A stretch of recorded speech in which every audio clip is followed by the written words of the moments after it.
planeta Tierra tiene 6.000 años de historia, según la Biblia. 6.000 años de historia. Y lo que nos presenta Génesis apenas son los primeros 2.500 años de esos 6.000 años de historia. Por eso es una cronología corta, un tiempo corto que Él nos va a mostrar allí. Pero hay algo que yo quiero aclarar, hermanos, antes de que continuemos, que yo creo que la pastora la semana pasada mencionó algo al respecto. Pero es algo que debemos tener claro, hermanos, antes de avanzar. Y es lo siguiente, yo quiero aclarar que el libro de Génesis no reconoce la validez de la teoría de la evolución de las especies. La pastora comentó algo la semana pasada. No reconoce la teoría de la evolución de las especies.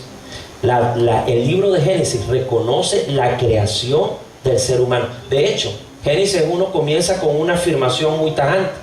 En el principio creó Dios los cielos y la tierra. Aquí no habla de ninguna teoría de la evolución, que fue poquito a poco, que... No. Ya después de Génesis, en Génesis 1:4, ya ahí sí Él relata los 6 primeros días y el 7º día descansó, cómo creó todo Dios. Pero esto de la teoría de la evolución, aunque hay algunas personas, y a pesar, por ejemplo, de que el Papa Juan Pablo II, ¿sí se acuerdan del Papa Juan Pablo II? En una oportunidad, el Papa Juan Pablo II, quien era muy admirado por muchas personas en el mundo, él dijo que la teoría de la evolución era más que una teoría. De hecho, él lo que estaba diciendo era que probablemente el mundo llegó a la existencia por la evolución. Fíjense quién lo estaba diciendo, el máximo líder de la Iglesia Católica. Él estaba diciendo, sí, Dios creó la tierra, creó las cosas, pero a través de la evolución. Eso se llama teístas que creen en Dios, evolucionistas. Teístas evolucionistas. Y hay muchos cristianos, aún evangélicos, entre comillas, que creen lo mismo. Que Dios creó todo, pero a través de la evolución. Pero nosotros no creemos eso, porque eso no es lo que dice la palabra de Dios. La Biblia, o usted la cree toda o no la cree. Nosotros no podemos agarrar una parte sí, una parte no. Porque Dios no es hombre para mentir, ni hijo de hombre para arrepentirse de lo que Él dice y de lo que Él le ha revelado a sus siervos los profetas. Amén. Gloria al Señor. Entonces eso es muy importante que lo tengamos en claro, hermano. ¿Por qué? Porque la teoría de la evolución, hermano, es simplemente teoría. ¿Usted sabe lo que es una teoría? Una teoría es una hipótesis, una suposición. Es como que usted me diga, por ejemplo, bueno, existen varias teorías de la creación del universo, ¿cierto? La teoría del Big Bang, la teoría de la otra, pero son teorías que no han podido ser comprobadas, simplemente hipótesis de las personas. ¿Y usted sabía cuántas teorías de la evolución existen aproximadamente? Como 25. A lo mejor hay más, pero de las que yo conozco, como 25. Hipótesis, suposiciones de cómo el hombre llegó a existir. Y la que cobró más fuerza fue la de Charles Darwin, este hombre que escribió un libro, ¿verdad?, sobre el origen de las especies, y él decía que nosotros descendíamos del mono. Entonces, según este señor, la abuela de nosotros, la tatarabuela, era la monachita, pues algo así. Entonces, quiero que quede claro esto, que el libro de Génesis no le da crédito a esto. Amén. Por lo tanto, nosotros tampoco. El libro de Génesis, como les dije, presenta la cronología corta, ¿verdad? Ya le hablé de los 6.000 años de historia. El libro de Génesis fue escrito aproximadamente 1.500 años antes de nacer nuestro Señor Jesucristo. Quiere decir que tiene 3.500 años más o menos de haber sido escrito. Ok, el libro de Génesis, escúcheme esto, porque en esto nos vamos a basar ahorita, el pequeño estudio que tenemos. El libro de Génesis es el semillero de la Biblia. Es el semillero. ¿Cuántos han tenido semilleros donde guardan allí es el semillero? Es decir, que las ideas que encontramos en Génesis son seminales. Quiere decir que se desarrollan a través del resto de la Biblia. Están en el Génesis, como una semilla, pero se van a ir desarrollando a través de toda la Biblia y terminan su mayor desarrollo o climas allá en el Apocalipsis. Gloria a Dios. Entonces, esto es importante que lo sepamos, porque ya sabemos que son 66 libros distintos. Yo se lo quiero ilustrar de una manera con un ejemplo. Por ejemplo, usted sabe que en el mundo existen muchos parques nacionales, ¿cierto? En Estados Unidos existe uno muy grande, que es muy famoso, que se llama Yellowstone. No sé si lo ha escuchado, que tiene un volcán muy grande, muy famoso. Aquí tenemos varios parques nacionales. A ver, menciónenme, Canaima. Bueno, aquí tenemos el Parque Nacional Telepaine, etc. Y déjenme ilustrárselo de esta manera. Los que han ido a parques nacionales saben que cuando uno va a un parque nacional existen árboles gigantescos que tienen cientos y cientos de años. Y me llamó mucho la atención cuando yo estaba investigando que existe un árbol que se llama el árbol de secoya. Yo no sé si usted lo ha oído nombrar. Ese está en un parque nacional, que no recuerdo ahorita exactamente dónde es. Y dice que este árbol tienen ahorita esos árboles 3.500 años de antigüedad. Y miden más de 300 pies, son gigantescos. Pero usted sabe lo que son 3.500 años de antigüedad. Quiere decir que esos árboles existen ahorita y fueron sembrados 1.500 años antes de que naciera Cristo. Cuando Moisés estaba escribiendo el Génesis y todos estos libros, esos árboles apenas estaban empezando a crecer y todavía están vivos, el árbol de secoya.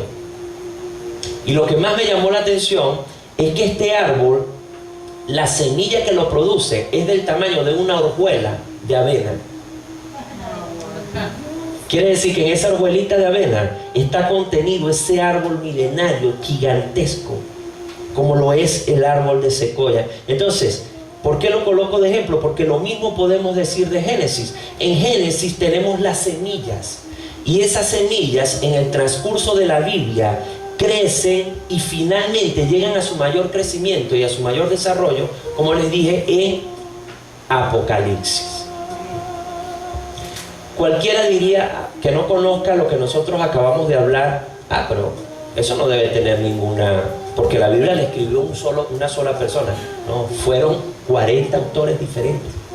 Y a mí me llamaba la atención porque yo decía, ¿cómo es posible que lo que escribió Moisés 1500 años antes de Jesucristo se conecte con lo que escribió Juan allá en la isla de Patmos 90 años después de la muerte de Cristo, 1600 años después? Como que Heliber escribió un libro, ¿verdad?, hace 1600 años, yo escribo otro ahorita, y ese libro se conecte y las ideas que él sembró allí terminen desarrollándose en el libro que yo escribí. Solamente algo sobrenatural. El Espíritu Santo de Dios es el único que pudo haber inspirado la palabra de Dios. Amén. Gloria a Dios. Quiere decir que Génesis tiene la semilla y Apocalipsis tiene esas semillas plenas y totalmente desarrolladas. Amén. Tiene el árbol de secoya allá, ¿verdad? Aquí está la semillita y allá está el árbol. Y en el transcurso de la Biblia, es decir, de los otros libros, vamos a ver el crecimiento de esa semillita. Por eso es que este estudio nos va a traer muchas satisfacciones a nosotros. Y por eso es que yo digo que no solamente vamos a estudiar Génesis, ¿verdad? Vamos a estudiar todos los libros de la palabra de Dios. Amén. Ahora, si tiene su Biblia allí, por favor, permítanme mencionarles un par de ejemplos nada más. Vamos a ver hoy solamente 2 ejemplos. ¿Por qué? Para que entendamos el concepto que les estoy diciendo de semilla, crecimiento y desarrollo que se encuentran en el Génesis. Vamos a ver solamente 2 ejemplos y con esto vamos a dar terminado hoy el estudio. Ahora, ¿por qué es importante que no alarguemos tanto el estudio hoy? Porque lo que les estaba explicando ahora, yo prefiero que la persona diga, fue bueno, fue corto pero bueno, antes que una persona diga, fue largo, fue bueno pero largo.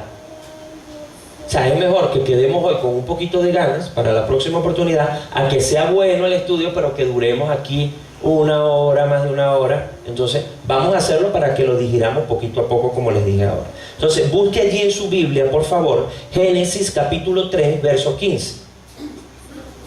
Génesis 3:15, me dice cuando lo tenga, me dice amén. Ok. ¿Ya todo lo tiene? Ok, Génesis 3:15. Escuche, lo voy a leer y usted me va siguiendo allí en la versión que usted tenga. Dice Génesis 3:15: pondré enemistad entre tú y la mujer, y entre tu simiente y la de ella. Su simiente te aplastará la cabeza, pero tú le morderás el talón. Hay unas versiones que tienen allí ustedes que dice el calcañar, pero es lo mismo, es el talón. Entonces, sí podemos apreciar que este versículo está cargado de significado, hermano. Mire, preste bien atención, porque este va a ser el tema central o el versículo central de este estudio que estamos haciendo hoy. Dice allí, el versículo que acabamos de leer, hablándole a la serpiente, hablándole Dios a la serpiente, quien es Satanás, ¿verdad? Dice: y pondré enemistad entre ti y la mujer, es decir, entre la serpiente y la mujer, entre tu simiente y la simiente suya. Amén.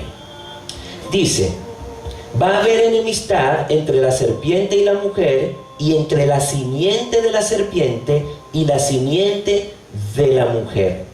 ¿Cierto? Pero la última parte, no sé si usted se dio cuenta, que dice: esta, es decir, la simiente de la mujer, te herirá en la cabeza, y tú herirás la simiente de la mujer en el calcañar o en el talón. Preste bien atención. Ahora, escúcheme bien. Existen allí 4 ideas claves en este versículo. Primero, enemistad. ¿Sí se dio cuenta que hay una enemistad allí entre la serpiente y la mujer? Que Dios le está diciendo. Hay otra idea: una serpiente. 3, una mujer. Y cuarto, la mujer tiene una simiente que está en guerra contra la serpiente. Sí tenemos 4 ideas allí básicas. Entonces, veamos esta idea que está ahí en Génesis 3:15. Escúcheme bien para que no nos perdamos.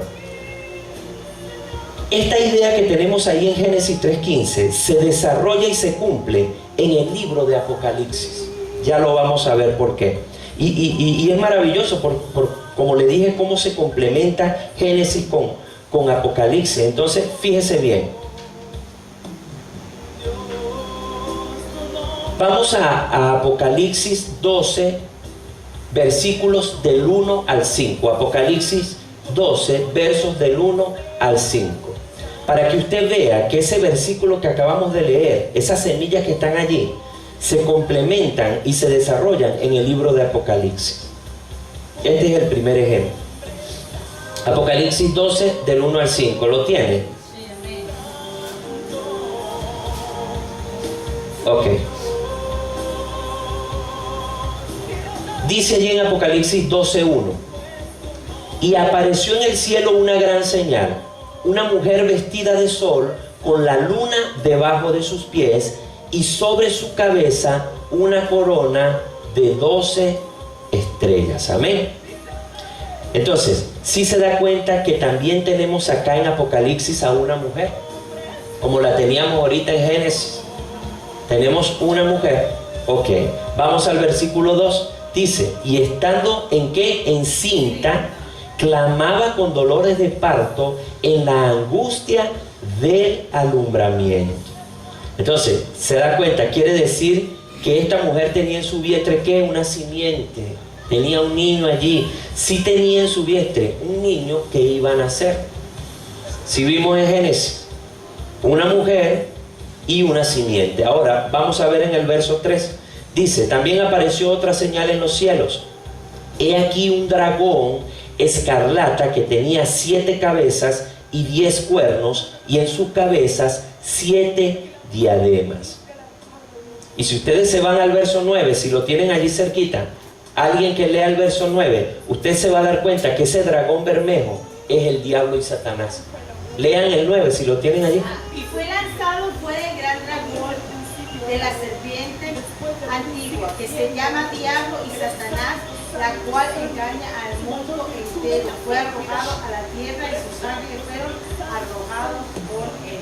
O sea que ese dragón escarlata es la serpiente original, es Satanás. Entonces, si se da cuenta, tenemos una mujer, tenemos una simiente y tenemos un dragón, igual que en el libro de Génesis. Ahora, vamos a ver el verso 4, versículo 4 dice: y su cola arrastraba la tercera parte de las estrellas del cielo y las arrojó sobre la tierra. Escuche esto: y el dragón o la serpiente se paró frente a ¿quién? La mujer. Ajá. ¿Y entre quién dijo allá en Génesis el Señor que iba a poner enemistad entre tú y quién? Y la mujer.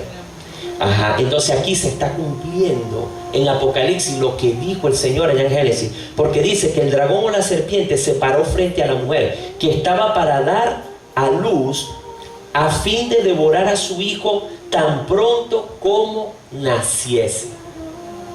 ¿Sí lo vemos? Ahora, yo no sé, yo le voy a regalar este versículo allí como adicional. ¿Alguien recordará un episodio por allá cuando el rey Herodes mandó a matar a todo ese poco niño antes de que cumplieran los 2 años? Sí recuerda que los mandó a matar porque se molestó porque estos reyes magos supuestamente lo habían engañado y él quería saber de ese rey qué iban a hacer. ¿Sí se acuerdan? Entonces, en ese momento se estaba cumpliendo esta profecía, porque en ese momento el dragón o la serpiente se paró frente a la mujer que estaba para dar a luz a fin de devorar a su hijo. Él mandó a matar a todos esos niños. No era él, no era Herodes, era Satanás que lo estaba usando, porque había que devorar a la simiente, porque había una guerra entre la simiente y la simiente de la serpiente y la simiente de la mujer. Eso está en Mateo 2:16. Si se da cuenta, Génesis, la semilla de Génesis la conectamos con Mateo, cuando Herodes mandó a matar, que se está cumpliendo allí, la serpiente atacando, y se conecta con Apocalipsis 12, que es lo que estamos leyendo ahorita.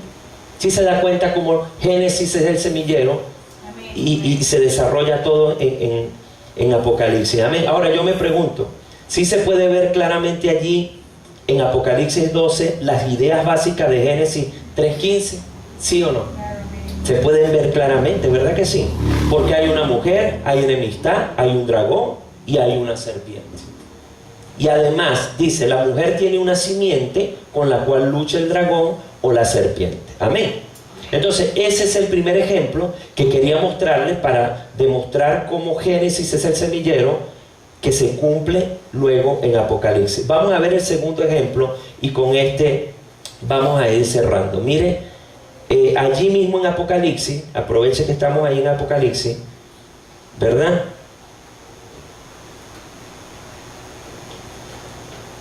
No, perdón, vamos a Génesis 2:25, perdón. Génesis 2:25.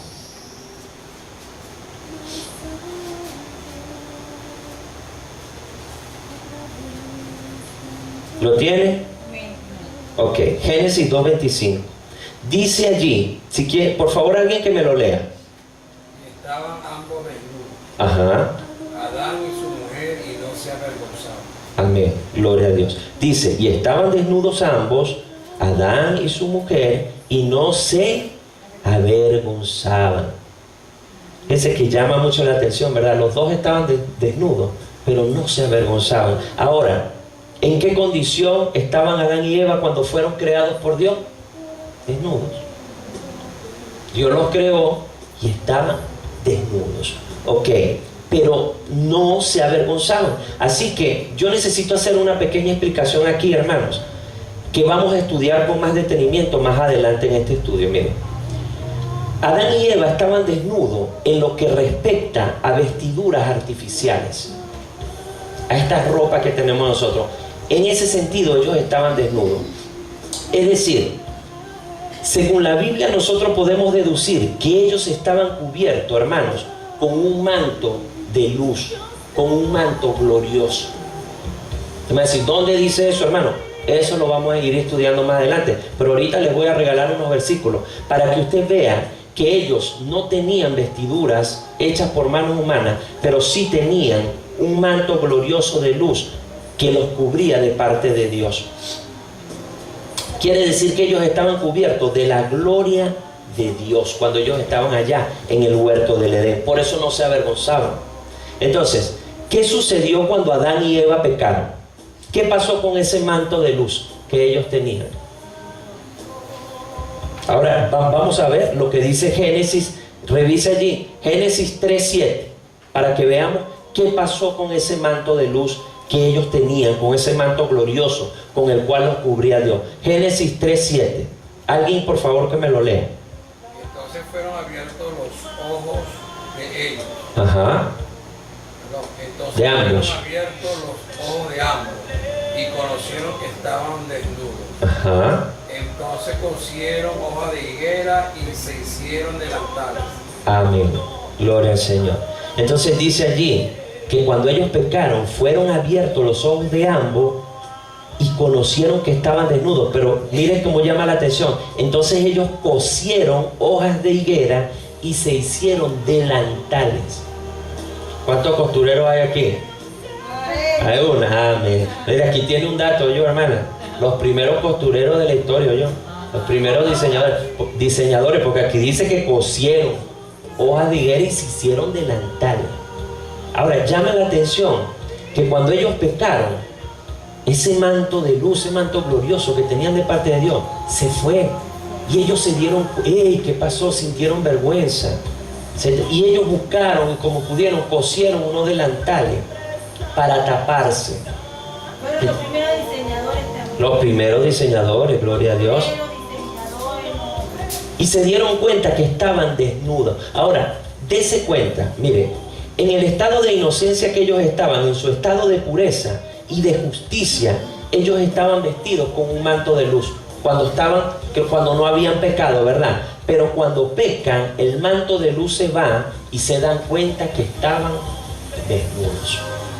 Es donde vienen y hacen esos delantales, ¿verdad? Pero yo quiero nada más mostrarles unos versículos rápidamente. Se los voy a leer porque no va a dar tiempo. Para que usted vea cómo Dios puede vestirnos con un manto glorioso. Mire lo que dice el Salmo 104:1. Dice: bendice alma mía a Jehová. Jehová, Dios mío, mucho te has engrandecido. Te has vestido de gloria y de magnificencia. Vestido. Y mire lo que dice el verso 2. Dice: el que se cubre de luz como de vestidura. Esto lo dice el Salmo sobre Dios.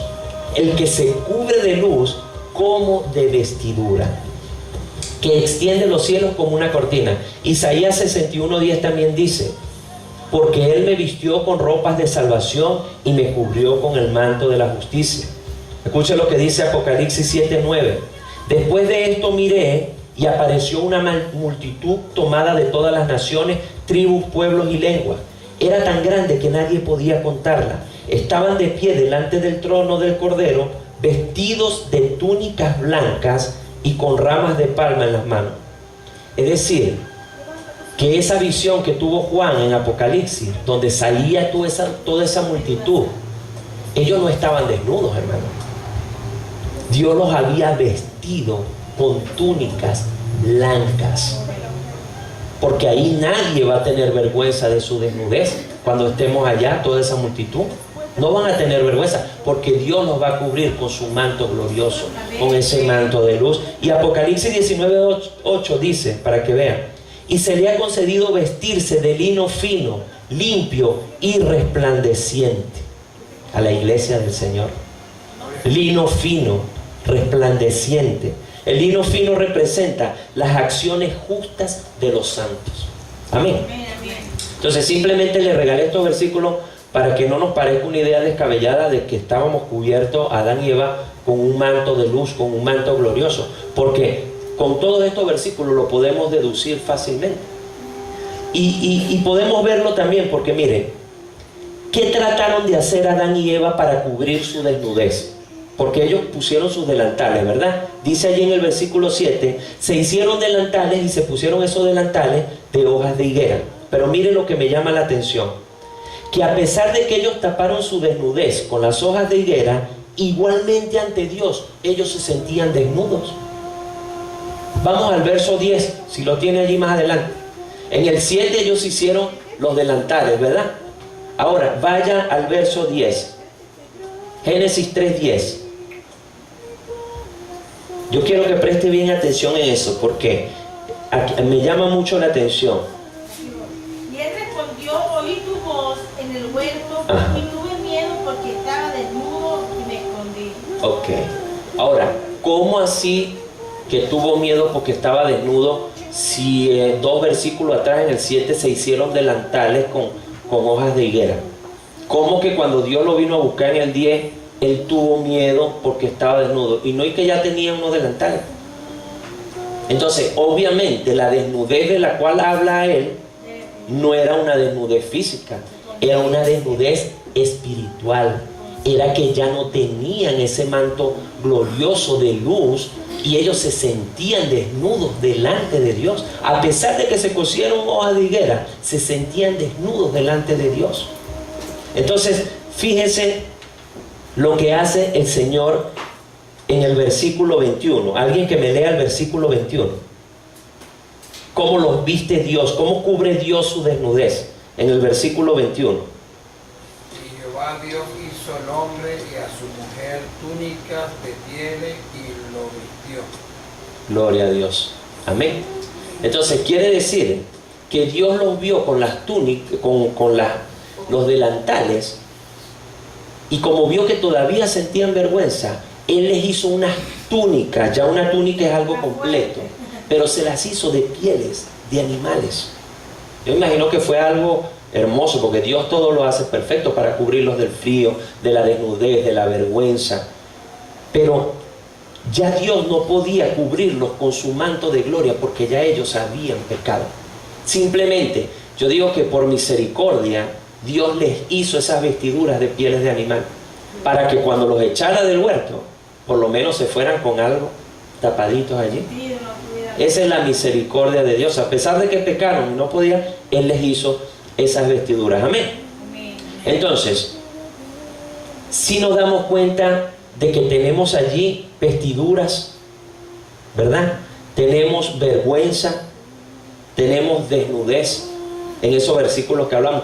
Vemos esas ideas: vestiduras, vergüenza y desnudez. Ahora, yo quiero que vayamos ahora, para cerrar, Apocalipsis 16:15. Recuerden que estábamos en Génesis, ¿verdad?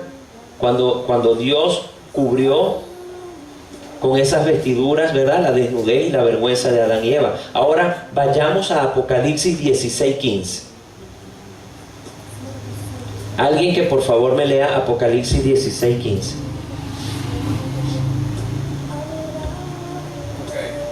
He aquí yo vengo como ladrón. Ajá. Bienaventurado el que vele y guarda ¿Su qué? su ropa, Ajá. para que no ande desnudo y vea su vergüenza. Gloria a Dios. Fíjense lo que dice: he aquí yo vengo como ladrón, dice el Señor. Bienaventurado el que vela y guarda sus ropas, sus vestiduras, es decir, su vestidura, para que no ande desnudo y vean su vergüenza. Ahora, ¿será que aquí en Apocalipsis Dios está hablando que guardemos estas vestiduras que cargamos aquí ahorita nosotros? No es esta vestidura. Él se está refiriendo a otra vestidura que debemos guardar. ¿Cuál es esa vestidura? Las vestiduras espirituales, con la cual nos cubre Él cuando andamos en santidad. Entonces, sí podemos ver acá que guarda relación Génesis con el versículo que estamos leyendo acá de Apocalipsis 16:15. Sí vemos que tiene relación.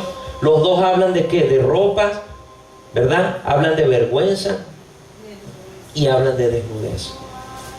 Exactamente lo mismo, que la misma semilla que está en Génesis. Entonces, conclusión: no podemos entender, hermano, este versículo de Apocalipsis 16:15 sin empezar en Génesis, donde se encuentran estas ideas originalmente. Quiere decir que si una persona comienza a leer hoy la Biblia aquí en Génesis y se consigue con ese versículo, o el de la serpiente y la mujer y la pelea y todo esto, no va a entender, hermano. Para poder entender, él va a tener que irse a Génesis, donde están las semillas que se desarrollaron acá completamente en Apocalipsis. Amén.